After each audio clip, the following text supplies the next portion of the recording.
I'd like to make a statement in connection with the issue of a payment made to the government of Guyana by ExxonMobil in 2016 in connection with what has been dubbed a scandal surrounding a signing bonus. Mr. Speaker, the story, as told by a section of Guyana's media, alleges deception on the part of the government of Guyana, illegal actions by ministers, and the threat of investigation of the government by the normally taciturn Auditor General, as well as civil prosecution by Mr. Christopher Ram, a private citizen. Many Guyanese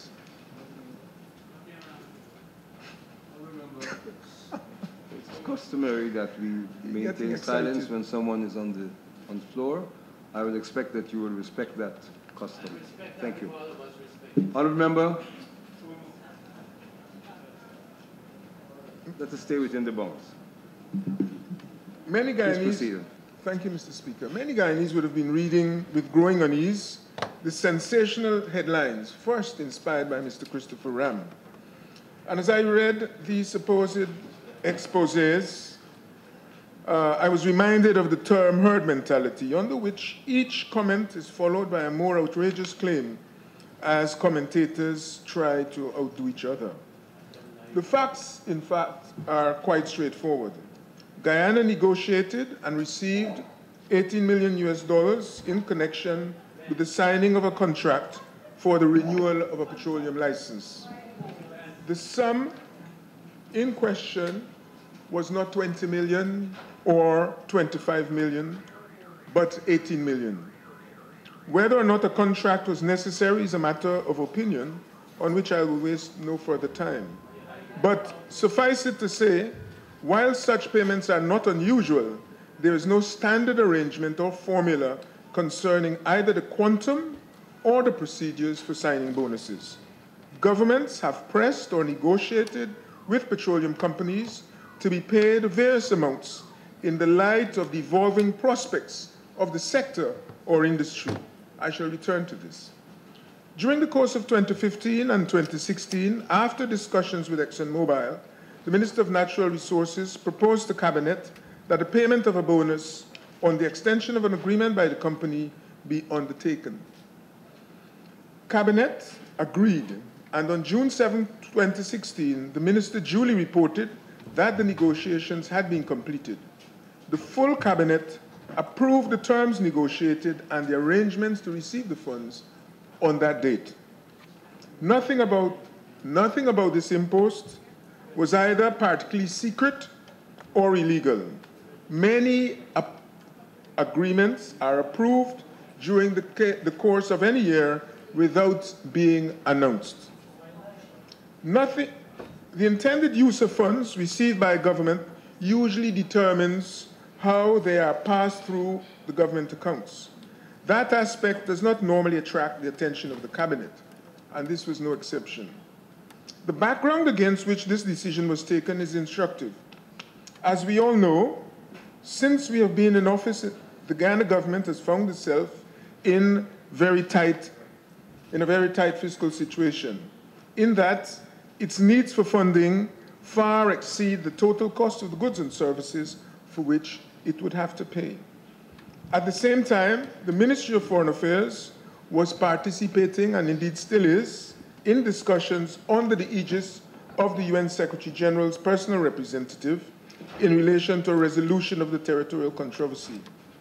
There have been times in 2016 and 2017 when we were unable to make timely payments to the legal team advising the government.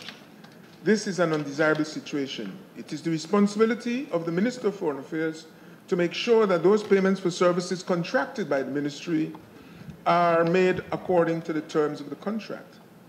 The Ministry of Foreign Affairs therefore had an eye on the events due in 2018, and in particular the need for funds to pay the enlarged team of lawyers that would be required if the UN Secretary General honors his commitment to refer the Guyana case to the ICJ without further procrastination after December 2017. I understand that the cost of a similar UNCLOS case involving Suriname was over 10 million US dollars. Faced by the existential importance of the ICJ case, and given that the case had not yet been referred to the SG, the Ministry of Finance advised that monies be held separately and securely until such time as the government is clear as to when those funds would be needed. Out of concern that when it was time to pay for these critical services, the Minister of Foreign Affairs advised the President that arrangements be made to set aside sufficient funds to make the payments. More specifically, he asked that the sum received, 50 million of the sum received by the government from the Exxon Mobil exercise be earmarked for that purpose. It was also agreed that 3 million US dollars be set aside for the funding of urgent training of Guyanese in needed skills such as engineering and petroleum geology. The earmarking of funds is not unusual in Westminster-type systems. The monies collected by GGMC and GFC, for example, are earmarked, meaning that they don't go directly to this consolidated fund in the first instance, if at all. This process is also in keeping with that used for other monies received from external sources, such as the IDB, especially where overseas contractors may have to be reimbursed. Monies so received are sent to the central bank, the central government's banker, and they are located in accounts held there. Those accounts can be kept separately managed, and separately audited in keeping with the rules of these agencies, which member states embrace, either when they join the agency or when they sign the loan agreements. By contrast, monies deposited in that way will be converted into Ghanaian dollars and transferred to the consolidated fund at an appropriate time. I believe that the Minister of Finance has made a statement in this regard as regards the processing and the legality of the holding of these funds by himself, either last evening or last night.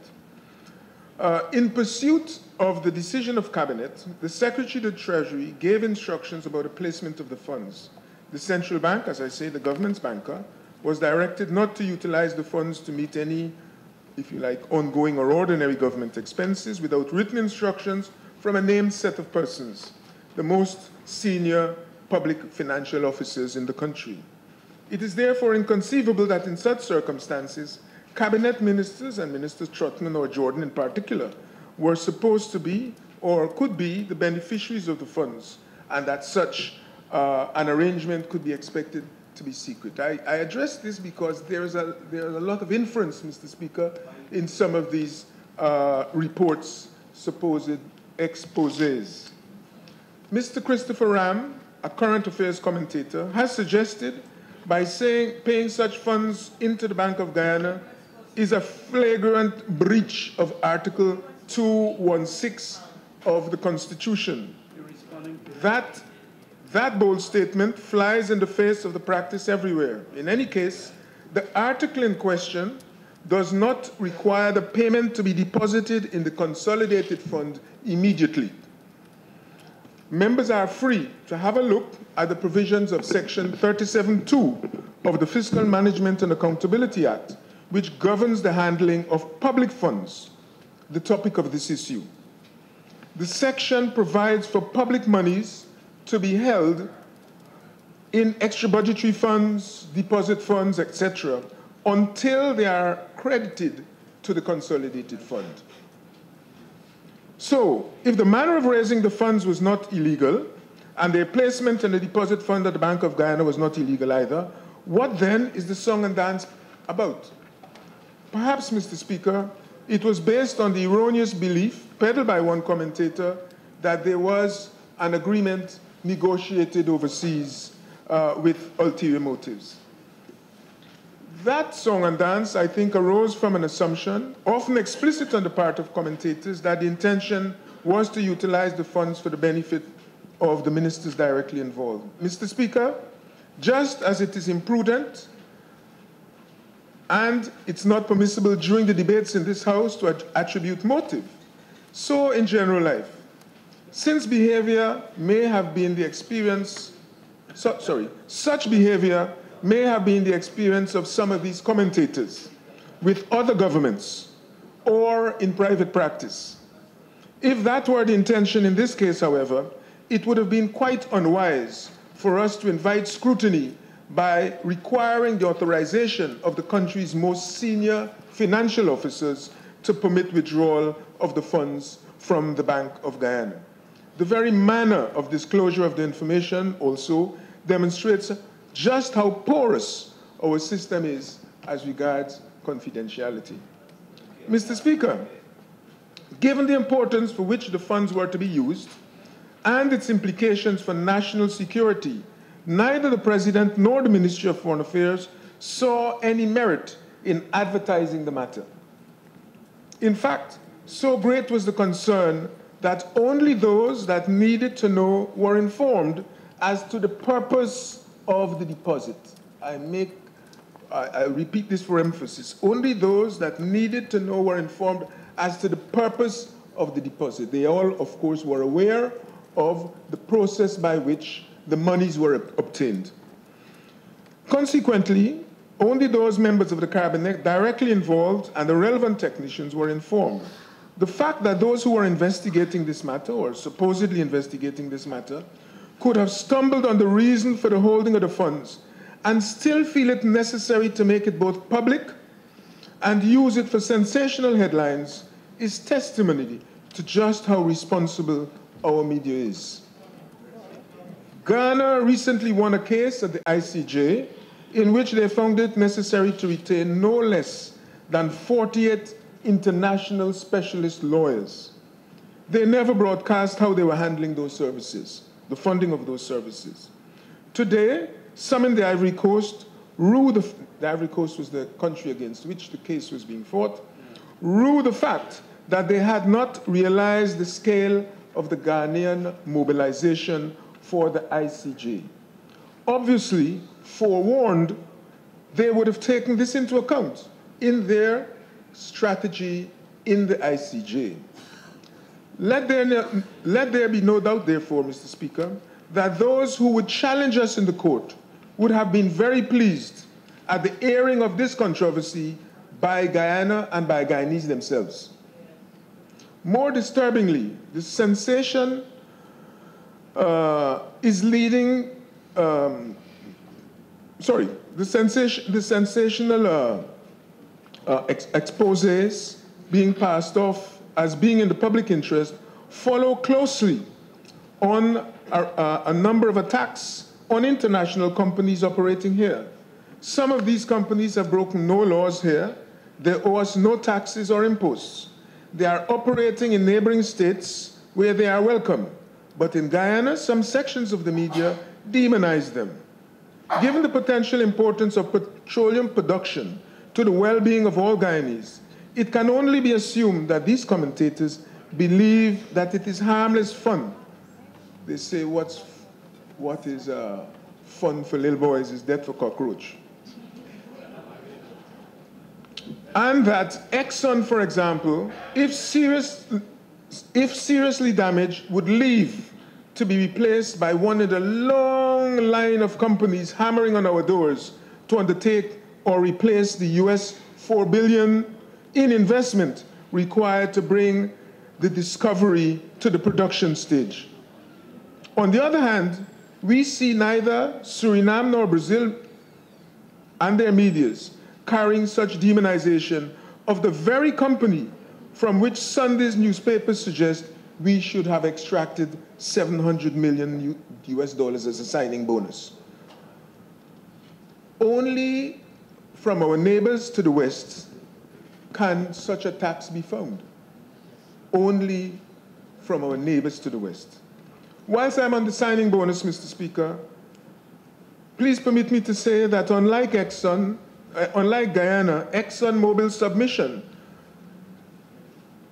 of such a large signing bonus, which incidentally was Exxon as well as Petrobras, took place after the 14th round of auctions in a country which discovered oil and began production some 7 years ago. We have yet to pump a barrel. And that is 7 years after the discovery of what has been described as a monster field of light petroleum. Although Brazil is not yet the world's largest source of proven petroleum reserves, it is already the 15th in world rankings and was consequently able to attract over 132 firms in the round of bids. There are 3 to 6 hammering on our doors. More significantly, however, the obvious difference between that neighbor and Guyana is the absence of the shadow of a neighbor claiming practically all of their waters offshore, in which their enormous reserves have been located. Finally, Mr. Speaker, please permit me to say a word on the commentators' asymmetrical treatment of the law and the Constitution. We have noted the strictures of Mr. Ram, the media, and what one paper referred to as the Transparency Agency regarding the funding of state activities without reference to the Constitution or the Fiscal Management and Accountability Act of 2003. But so shallow has been their analysis that the leader of the opposition can have the gall to announce that in the period June 2000 to the decision of the ICJ on the 17th of September 2007, when the maritime case against Suriname was referred to the UNCLOS Tribunal and decided, the government of Guyana contracted services and benefited from services without either paying for them or passing the matter through the consolidated fund. Not a single cent can be found referred to in either the estimates or in the Bank of Guyana's accounts. Not even Govind Ganga knew. That story of the state contracting services and being proud to say that those services were in the interest of a private company, presumably, and not the interest of the state, was relayed without comment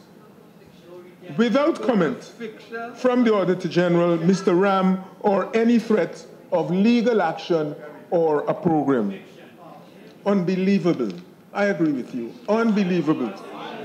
Only Guyana. Thank you, Mr. Speaker.